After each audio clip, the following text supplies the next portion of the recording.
Control your mouth, mood, money and mind. The man who cannot control his mouth will always speak weakness into existence. The one who cannot control his mood will destroy peace in moments of anger. Without control over your money, you'll always be a slave to circumstance. And without control of your mind, you'll be ruled by everything around you. Discipline is not about punishment, it's about power.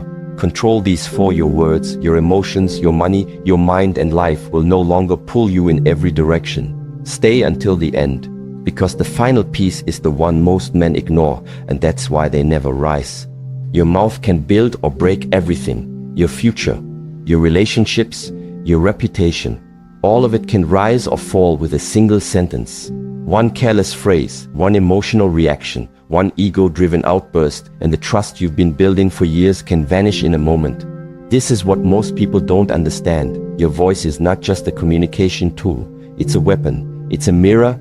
It's a currency. Every time you speak, you either invest in your direction or you dilute it. You either add to your authority or subtract from it. That's why the first real discipline in becoming powerful, truly powerful, isn't physical. It's verbal. It's the ability to stay quiet when most people would panic to fill space. Real discipline begins with silence. Not silence as suppression. Not silence as fear. Silence as control. Silence as restraint. Silence as presence. The man who speaks less doesn't lack intelligence, he's refining it. Because when you don't speak by default, you begin to see what others miss. You start to observe the energy behind the words people say. You notice how often people speak out of insecurity, out of nervousness, out of the desire to be liked or approved. You see how much of what's being said is reactive, not intentional. And more importantly, you start to catch your own impulses. Your own urges to interrupt, to defend yourself, to justify your decisions, to appear clever or strong or wise. And once you become aware of those impulses, you can begin to rise above them. The untrained man speaks to prove. He spills his thoughts in every conversation. He argues every challenge. He explains his every move. Not because he's powerful, but because he's insecure. And insecurity always talks too much. It needs to be heard. It needs to be validated. But the trained man, the man who has faced himself, who has sat with his need to be right, his urge to be seen, his temptation to dominate, he chooses when to speak. He doesn't react to everything. He doesn't chase understanding. He doesn't fight for space. Because his power is internal. His words are chosen, measured, aligned. And because of that, they land heavier. People feel them. Because they come from a calm mind. And calm minds are rare. But a calm mind cannot exist in someone who always needs to be heard. The man who never stops talking never hears himself.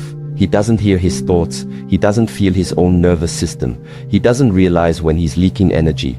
Because he's too busy pushing outward to notice what's happening inside. And eventually, that cost catches up. People start tuning out. Respect fades. Influence thins. He talks so much that his words lose weight. And when he finally does have something to say, no one listens.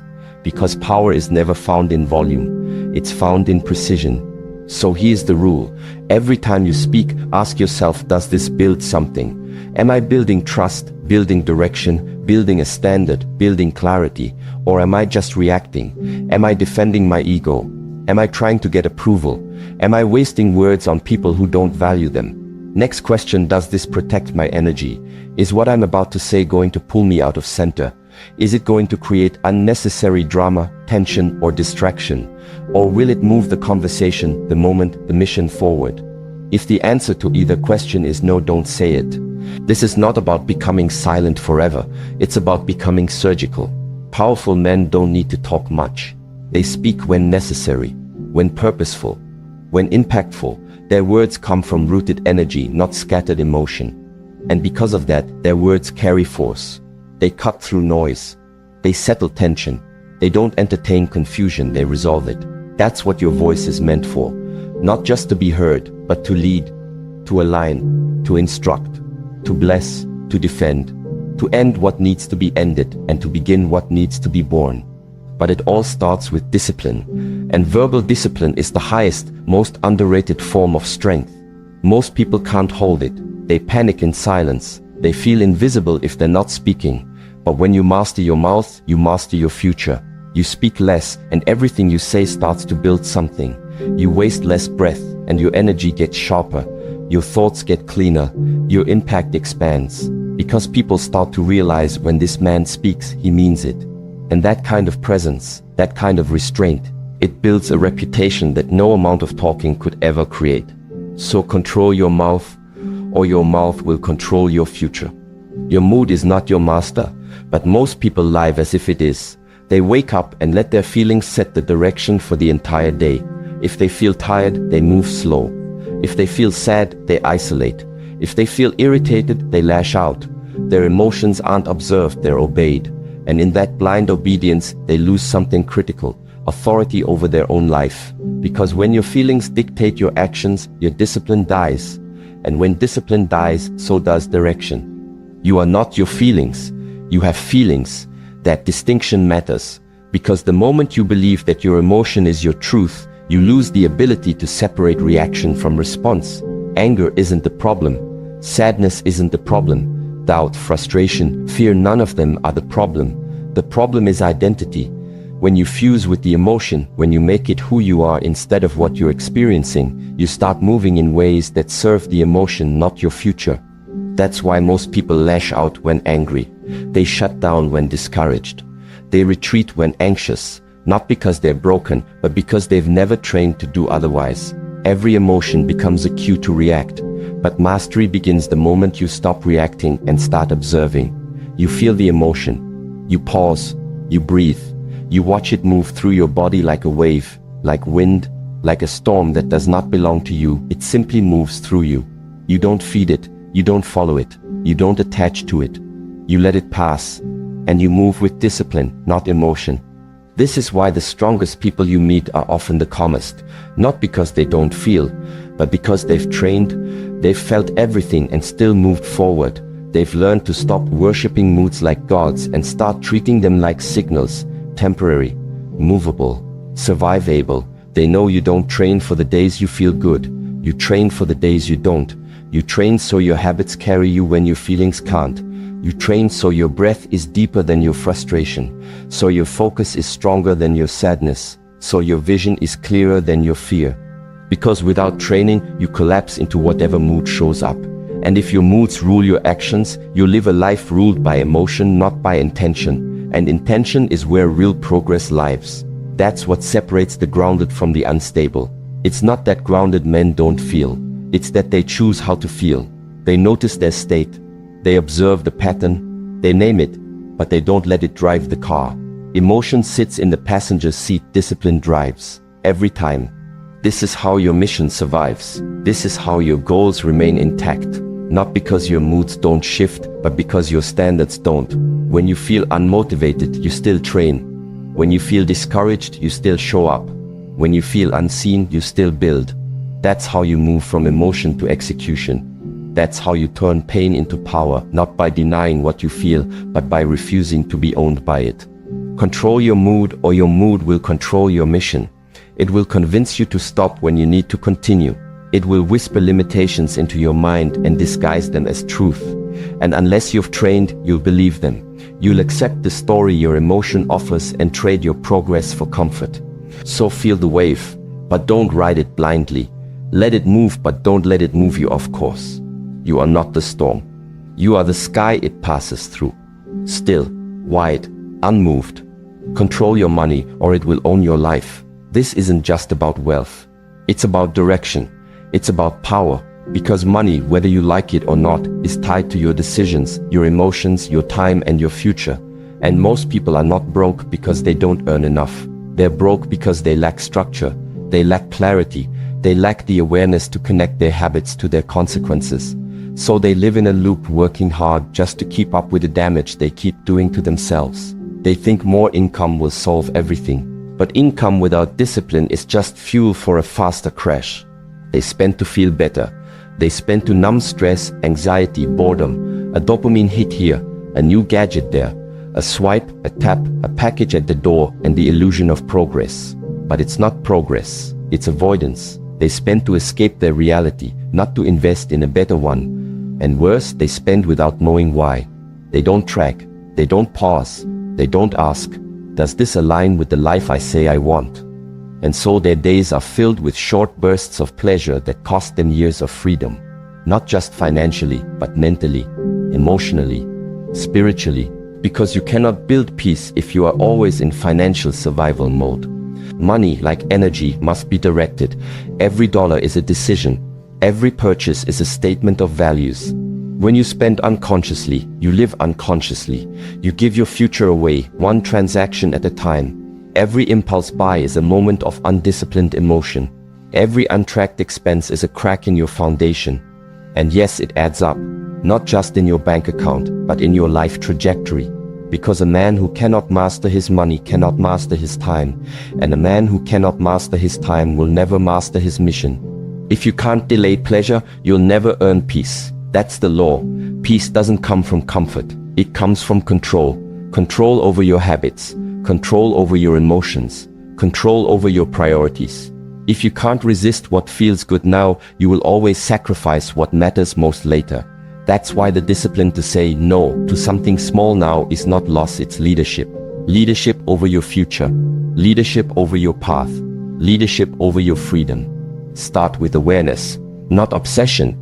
Start tracking every dollar, not to become rigid, but to become awake. You cannot change what you won't confront. You cannot grow what you do not measure. When you track your money, you begin to see your patterns. You begin to see how often you buy because you're tired or stressed or bored, not because it makes sense. And once you see those patterns, you can start to shift them. Slowly, intentionally. You begin to allocate money toward growth instead of decay. You begin to buy tools, not toys. Investments, not distractions. Systems, not escapes. Because money doesn't change people, it reveals them. It reveals your emotional maturity.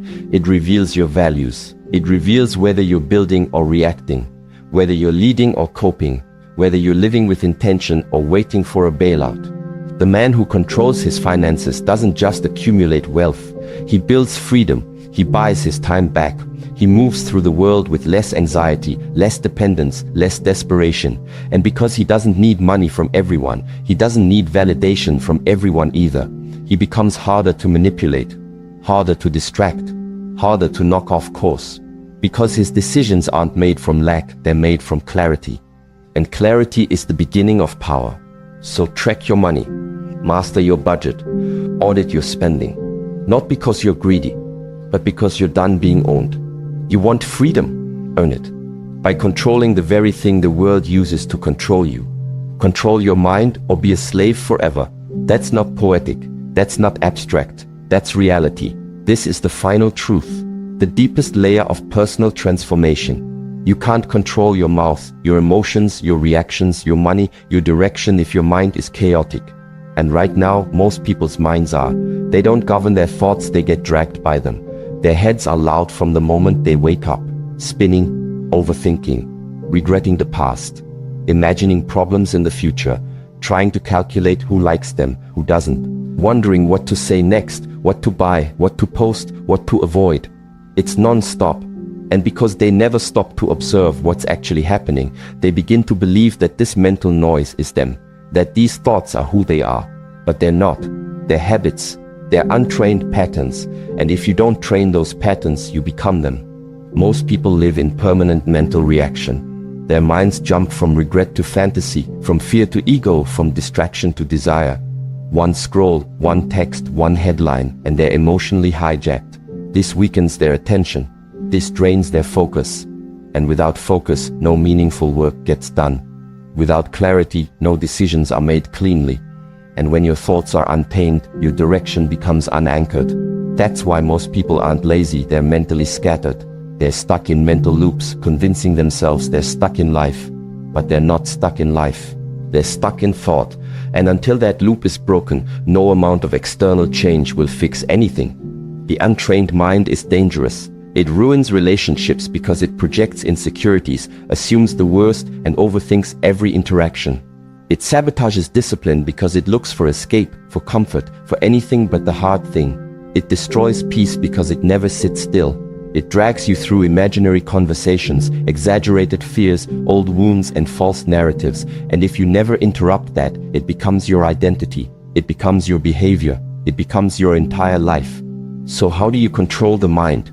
You sit with it, not once, not when it's convenient, but every single day.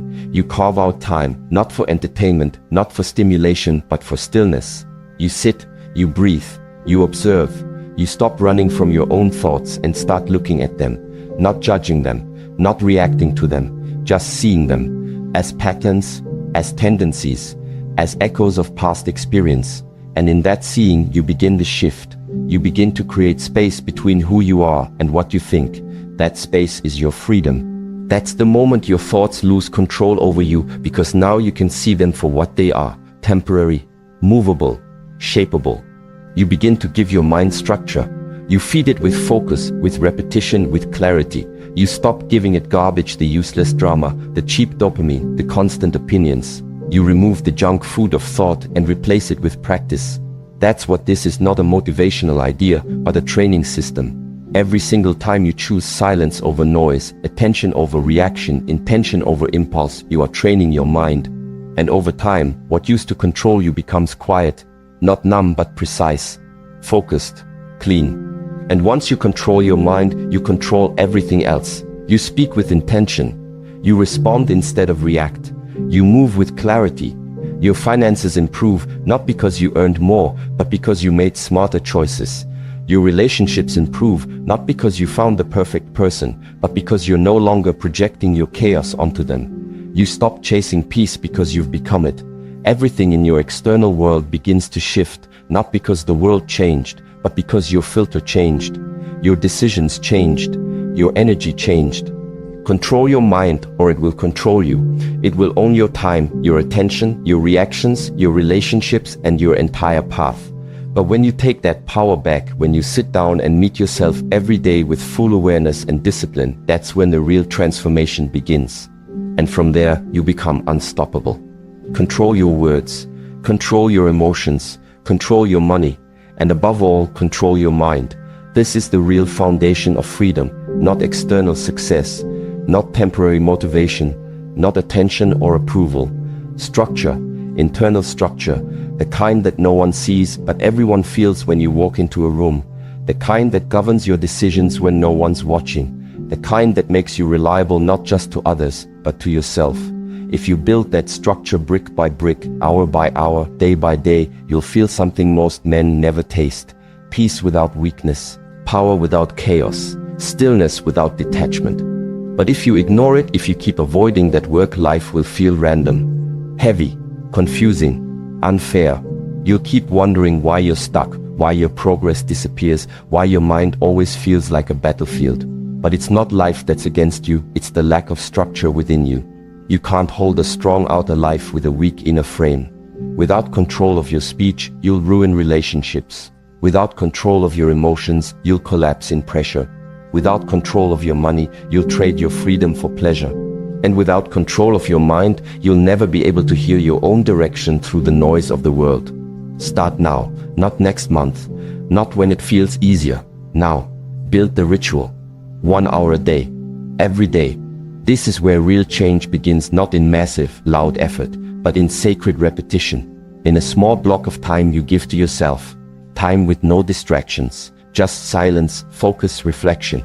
No phone, no noise, just breathe, just structure. You move your body, you sit with your thoughts, you write what matters, you face what you've been avoiding, you ask yourself better questions, and you do it again tomorrow, and again the next day. Not because you feel like it, but because the man you want to become requires it. Train like your life depends on it, because it does. Everything you want, peace, purpose, power, presence, is on the other side of this structure. And if you're reading this right now, it's not new information. It's a reminder of what you already know. Deep down, you've always known you needed to take this hour seriously, that you couldn't keep living on autopilot, that you couldn't keep giving your time, attention, and energy to everyone else while leaving yourself with scraps. This is your call to return to discipline, not as punishment, but as alignment. Not to restrict your life, but to build one that can finally expand. If this message stirred something in you, subscribe. Stay connected to the frequency that reminds you who you really are. Not the version they want you to be, but the one you're building hour by hour. And if you're serious about taking this discipline into your daily routine, check the link